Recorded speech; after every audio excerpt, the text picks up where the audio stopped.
बिस्मिल्लाहिर्रहमानिर्रहीम। अस्सलाम वालेकुम। आप देख रहे हैं यूट्यूब चैनल आम सी बातें। हुकूमती जमात का तहरीक लब्बैक पर हमला, कारकुन जख्मी हो गए और इमदादी सामान भी छीन लिया गया। आर्मी चीफ इस बात का नोटिस लें। इस वीडियो में हम इसी के मुतालिक बात करेंगे। नाज़रीन कराम, तहरीक लब्बैक पाकिस्तान और अल्लामा साद हुसैन रिजवी सैलाब से मुतासरा इलाकों में सबसे बढ़ चढ़ कर रिलीफ का काम कर रहे हैं।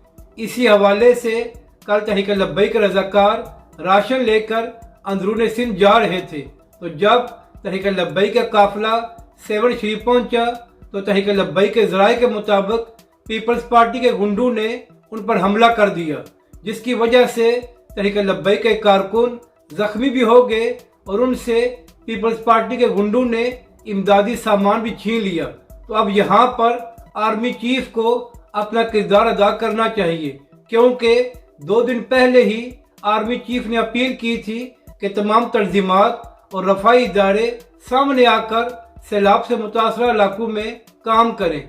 तो आर्मी चीफ साहब एक तरफ तहरीक लब्बैक पाकिस्तान और अल्लामा साद हुसैन रिजवी सैलाब से मुतासरा इलाकों में सबसे बढ़ चढ़ कर काम कर रहे हैं, और दूसरी जानब पीपल्स पार्टी जिनकी सिंध में हुकूमत है, उनके लोग तहरीक लब्बैक के रज़ाकारों पर हमला करके उनसे सामान छीन रहे हैं। तो यहाँ पर आर्मी चीफ को सिंध हुकूमत से रब्ता करके उनको बताना पड़ेगा कि पीपल्स पार्टी अपने गुंडों को नकेल डाले और तहरीक लब्बैक के कारकुनों पर हमले बंद किए जाएं, क्योंकि तहरीक लब्बैक पाकिस्तान और अल्लामा साद हुसैन रिजवी रफाई काम कर रहे हैं और सैलाब से मुतासरा इलाकों में आवाम की मदद कर रहे हैं।